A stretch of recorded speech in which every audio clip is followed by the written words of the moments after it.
जय श्री राम। राधे राधे। सुप्रभात आप सभी को। मैं हूं विक्रम और आप देख रहे हैं आर भारतवर्ष स्टडी। आपका आर भारतवर्ष स्टडी में स्वागत है। जैसा कि आप लोगों ने आज थंबनेल में देखा है कि हम लोग आज आज का करंट अफेयर्स देखेंगे।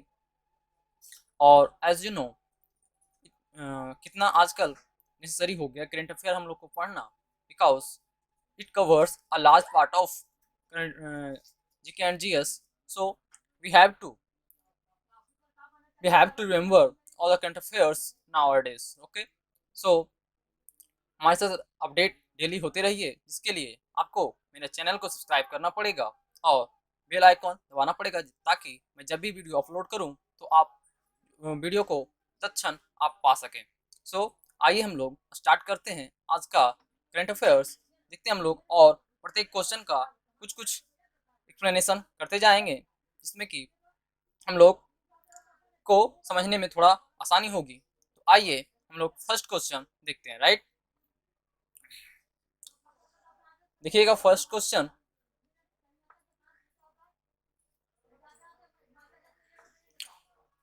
Who has been awarded best with the Best Actress Award in Filmfare Award 2021। Filmfare award 2021 में बेस्ट एक्ट्रेस अवार्ड से कौन सम्मानित किया गया, अर्थात कौन सम्मानित की गई, किसे बेस्ट एक्ट्रेस अवार्ड से, कब? फिल्म फेयर अवार्ड 2021 में। राइट, तो इसका राइट आंसर जो है ऑप्शन बी, तापसी पन्नू। तो आइए हम लोग थोड़ा देखते हैं कि फिल्म फेयर अवार्ड कब दी जाती है। तो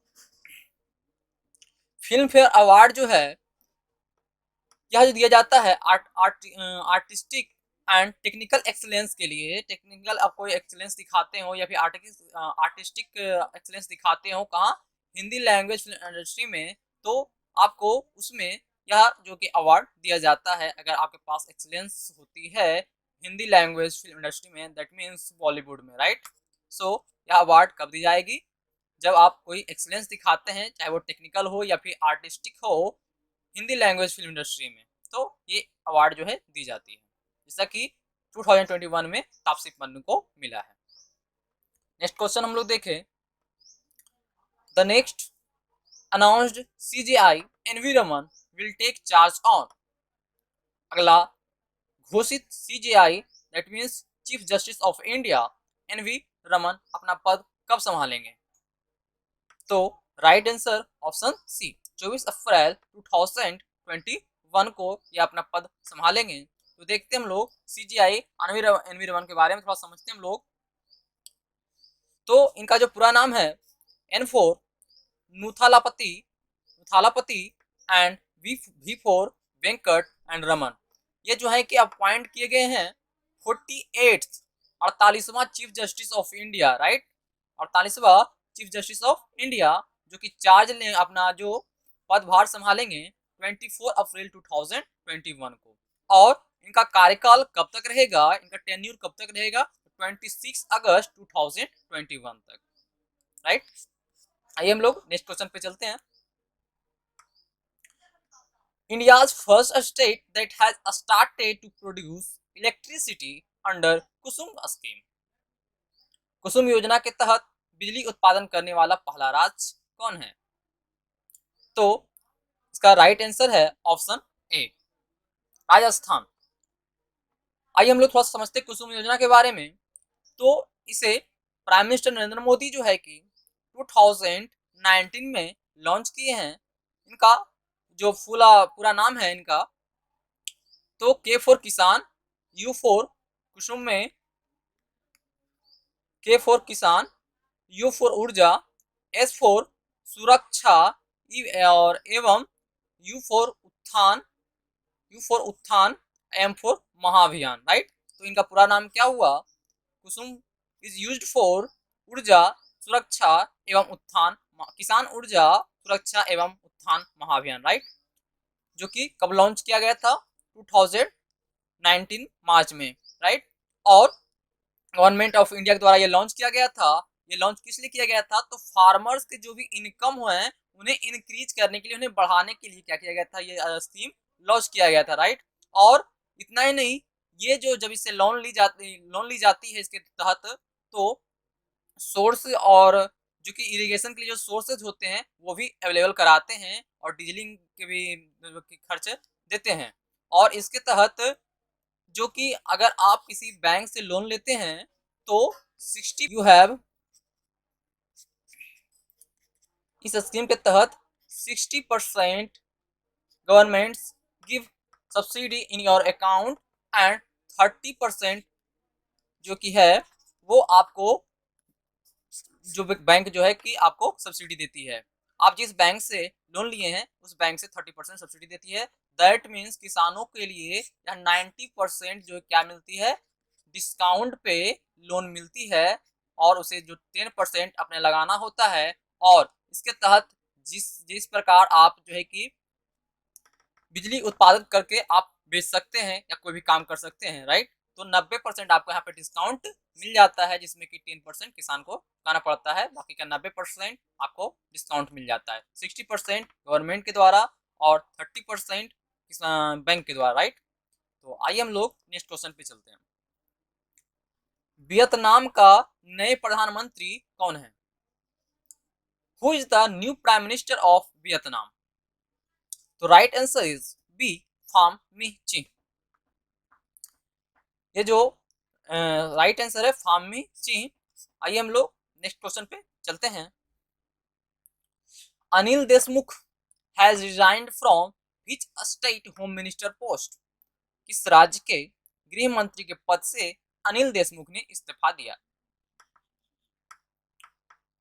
तो right answer is Maharashtra, option C, right.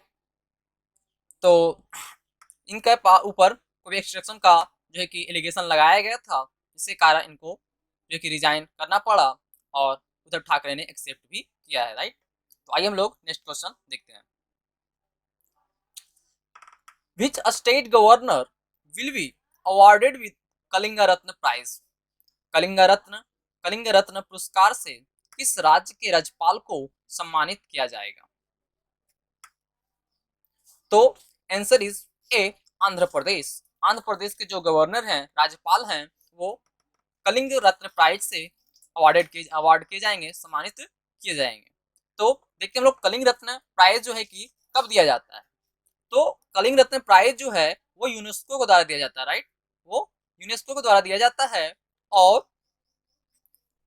और जब आप किसी साइंटिफिक आइडियाज को प्रेजेंट करते हैं, राइट, किसी साइंटिफिक आइडियाज को जो कि किसी साइंटिफिक आइडिया प्रेजेंट करते हैं, कोई एक्सेप्शनल स्किल, राइट, कोई एक आउटस्टैंडिंग स्किल आप जो है कि दिखाते हैं, तो उस केस में यूनेस्को के द्वारा आपको जो है कि कलिंग रत्न पुरस्कार दिया जाता है, कलिंग रत्न प्राइज दिया जाता है। यह जो है कि क्रिएट किया गया था 1952 में, राइट। ये फर्स्ट टाइम कब से देना शुरू किया था?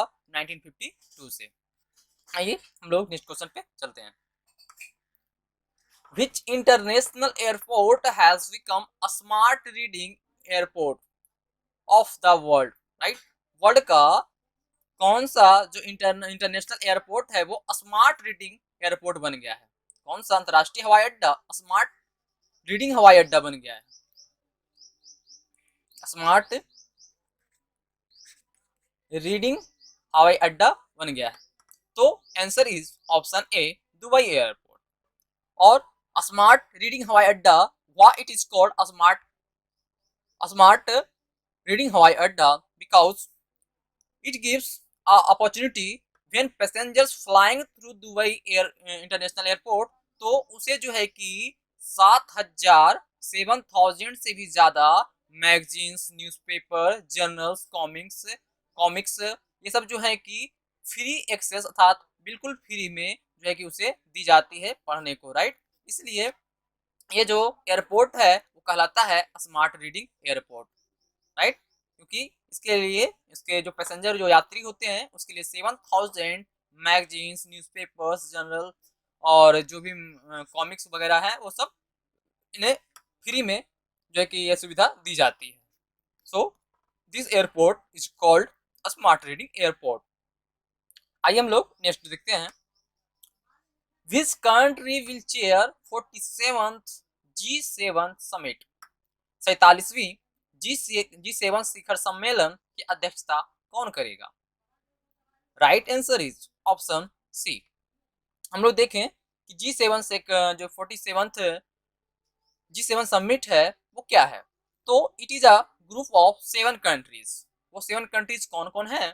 तो United states, UK, France, Japan, Germany, Italy and Canada. हालांकि ये G8 था, फर्स्ट ये G6 था, फिर G7 हुआ और रसिया फिर जब ऐड हुआ तो G8 हुआ, लेकिन या फिर रसिया इसे जो है कि छोड़ दिया, जिसके कारण से वो इसे निकल गया, तो जिसके कारण से ये फिर G7 बना, राइट। तो G7 समिट क्या है? तो ये जो है कि अपना ये G7 7 कंट्रीज का ग्रुप है, जिसमें United states, UK United kingdom, France, Japan, Germany, Italy और कनाडा जो है कि है। और ये अपना ये कोई जो है कि इसके पास कोई लीगल और पॉलिटिकल अथॉरिटी नहीं है, लेकिन जब ये 7 कंट्रीज जो हैं, ये 7 वर्ल्ड लीडर्स जो हैं कंट्रीज का, अगर वो किसी चीज पे एग्री कर जाते हैं तो वो ग्लोबल इकोनॉमिक ग्रोथ के डायरेक्शन को भी बदलने की हिम्मत रखते हैं, राइट। तो ये कोई पॉलिटिकल लीगल अथॉरिटी नहीं है, लेकिन अगर किसी भी बातों पे इनकी सहमति, सातों जो वर्ल्ड लीडर उनकी सहमति बन जाती है तो ये बदल सकते हैं। तो आइए हम लोग नेक्स्ट क्वेश्चन पे चलते हैं। India has signed a agreement with which country for water resources? जल संसाधन के लिए भारत किस देश के साथ एक जो है कि एग्रीमेंट साइन किया है, एग्रीमेंट हस्ताक्षर किया है? तो right answer is option C. देखें तो जो जापान है उसका ऑफिशियल नेम क्या है? निहोन या फिर निप्पॉन, निहोन या फिर निप्पॉन। इसकी कैपिटल टोक्यो है। और ये जो हमारा लाई करता है किस डायरेक्शन में? हमारे एशिया का जो है कि ईस्ट पोर्शन में, राइट। हमारे एशिया का अगर देखेंगे आप चाइना के बगल में, तो यहाँ पे देखिएगा आप चाइना के बगल में क्या है? जापान है, जो कहाँ पड़ता है? ईस्ट एशिया का। यहाँ पे हमारा एशिया हुआ है, एशिया। सो एशिया के हम लोग ये एशिया, तो एशिया की हमारे ईस्ट पोर्शन में, राइट ईस्ट डायरेक्शन में क्या है? ये लाई करता है जापान। आइए हम लोग नेक्स्ट क्वेश्चन पे चलते हैं। Recently international mine day was celebrated. हाल ही में अंतरराष्ट्रीय खदान दिवस मनाया गया। तो right answer is option C, 4 April. तो अंतरराष्ट्रीय खदान दिवस मनाया गया 4 अप्रैल को। यह जो मनाया जाता है, जो भी माइनिंग से जो भी थ्रेट जो क्रिएट होते हैं उससे सेफ्टी के लिए यह जो है कि मनाया जाता है, अवेयरनेस फैलाने के लिए, right. International mine awareness day यहाँ पे होनी चाहिए थी, अंतरराष्ट्रीय खदान जागरूकता दिवस। ओके, तो ये मनाई जो जाती है वो जितने भी माइन से जितने भी थ्रेट क्रिएट होते हैं, थ्रेट उत्पन्न होते हैं, तो उससे सेफ्टी के लिए यह जो है कि डे सेलिब्रेट किया जाता है। आइए हम लोग नेक्स्ट क्वेश्चन पे देखते हैं। रिसेंटली अ वुमैन, यहाँ पे अ वुमैन होना चाहिए, a woman CEO of which company has left behind to Sundar Pichai. हाल ही में वेतन in terms of salary, right, in terms of salary, full question is in terms of salary. तो हाल ही में वेतन के मामले में सुंदर पिचाई को पीछे छोड़ने वाली महिला किस कंपनी की सीईओ है? और वो महिला कौन है? डेनिस कोट है, राइट। तो वो जो सीईओ है वो वेट 365 कंपनी की है। That means option C is right answer. Okay, तो सैलरी के मामले में इन्होंने जो कि सुंदर पिचाई को भी पीछे छोड़ दिया है, जो कि वेट 365 की सीईओ है। और और ये जो इनका जो पूरा नाम है वो, ये महिला का नाम जो है डेनिस कोट है, राइट। आइए हम लोग नेक्स्ट क्वेश्चन पे चलते हैं। The students of which country will be provided मुक्ति योद्धा छात्रवृत्ति by the central government of India. Bharat सरकार द्वारा मुक्ति योद्धा छात्रवृत्ति किस देश के छात्रों को दिया जाएगा? तो ये जो दिया जाएगा बांग्लादेश के छात्रों को। Option D is right answer. आइए हम लोग थोड़ा सा देखते हैं मुक्ति योद्धा छात्रवृत्ति क्या है, मुक्ति योद्धा स्कॉलरशिप क्या है, राइट। तो ये स्कॉलरशिप जो है 2000, ध्यान दीजिएगा, 2000 डिसेंडेंट्स लिबरेशन वार फाइटर, जब बांग्लादेश का जो स्वतंत्र सेनानी थे उनके डिसेंडेंट्स को 2000 को जो है कि ये छात्रवृत्ति या स्कॉलरशिप प्रदान की जाती है। यह जो शुरू की गई थी 2070 में, जब प्राइम मिनिस्टर नरेंद्र मोदी जो है कि बांग्लादेश प्राइम मिनिस्टर शेख हसीना से विजिटिंग पर से मिलने के लिए जो है कि विजिटिंग पर गए थे बांग्लादेश, तभी यह जो कि छात्रवृत्ति या स्कीम लॉन्च की गई थी। इसमें से 2000 डिसेंडेंट्स को दी जाती है जो वार फाइटर थे, स्वतंत्र सेनानी थे, बांग्लादेश का स्वतंत्र सेनानी जो थे 1971 के टाइम में। तो उस टाइम पे जो भी स्वतंत्र सेनानी थे उनके 2000 डिसेंडेंट्स को जो है कि इस छात्रवृत्ति के तहत, इस स्कॉलरशिप के तहत राशि प्रदान की जाती है। तो आइए हम लोग नेक्स्ट क्वेश्चन पे चलते हैं। Kalia scheme is associated with, Kalia योजना किस राज्य से संबंधित है? तो right answer will be option A, Odisha, right. Odisha से यह जो स्कीम है वो संबंधित है।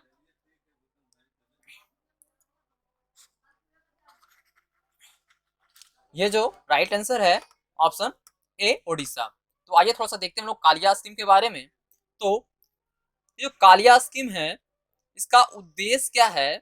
तो इसका उद्देश्य है फाइनेंशियली हेल्प करना और एग्रीकल्चर में फाइनेंशियल हेल्प करना और कल्टीवेटर अर्थात किसानों को, खेती करने वाले को इंश्योर करना और उसे गति प्रदान करना, उनकी एग्रीकल्चरल प्रोस्पेरिटी में, उनकी कृषि समृद्धता में, उनमें कृषि में समृद्धि आए, उनमें उन्हें क्या करना, हेल्प करना, राइट। और फाइनेंशियली सपोर्ट करना, किनको किनको ये सपोर्ट करेगा? तो एग्रीकल्चर हाउस होल्ड, जितने भी एग्रीकल्चर से जुड़े हुए हैं, चाहे वह लैंड भूमिहीन मजदूर हो या फिर सीमांत किसान हो, सबको यह जो है कि अवेलेबल कराएगा, ये प्रोवाइड कराएगा, जो है कि अपना सपोर्ट देगा, चाहे वो फाइनेंशियली हो या फिर किसी भी तरह का हेल्प हो, रिसोर्सेज से हेल्प हो। तो वो उड़ीसा के जितने भी सीमांत किसान हो या फिर भूमिहीन मजदूर हो, उसे यह स्कीम के तहत प्रोवाइड किया जाएगा। आइए हम लोग नेक्स्ट क्वेश्चन पे चलते हैं। National maritime day is celebrated in the whole India on, राष्ट्रीय समुद्र दिवस पूरे भारत में कब मनाया जाता है? तो right answer is option A, 5 अप्रैल, 5 अप्रैल को यह जो है कि मनाया जाता है और ये भी एक जागरूकता के रूप में मनाया जाता है। तो यह जो जागरूकता फैलाने के लिए मनाया जाता है वो कॉमर्स, इकोनॉमी और मतलब इंटरकॉन्टिनेंटल कॉमर्स और इकोनॉमिक में जो कि जागरूकता को फैलाने के लिए यह जो सेलिब्रेशन स्टार्ट किया गया था वो 1964 में, और यह जो सेलिब्रेशन है वो 58th एडिशन है, अर्थात अंठावनवा जो कि ये 58th सेलिब्रेशन इस बार मनाया गया है 5 अप्रैल को, राइट। तो यह जो इंटरकॉन्टिनेंटल कॉमर्स और इकोनॉमी में जो भी अवेयरनेस फैलाई जानी चाहिए वो फैलाई जाती है, राइट। आइए हम लोग नेक्स्ट क्वेश्चन पे आते हैं हम लोग। The researchers of western Ghat has discovered a new species of which animal और इंसेक्ट। पश्चिमी घाट का अनुसंधान सदस्य किस कीट या फिर किस इंसेक्ट या फिर किसी एनिमल की एक नई प्रजाति का खोज किया है? तो यह इन्होंने एक जो है कि इंसेक्ट बटरफ्लाई का खोज किया है, एक नई प्रजाति बटरफ्लाई की खोज किए हैं। तो आइए हम थोड़ा सा वेस्टर्न घाट के बारे में देखते हैं हम लोग। तो वेस्टर्न घाट जो है हमारा एक माउंटेन रेंज है जो कि 1600 किलोमीटर जो है वेस्टर्न कोस्ट के पैरेलल में ये क्या है, फैली हुई है।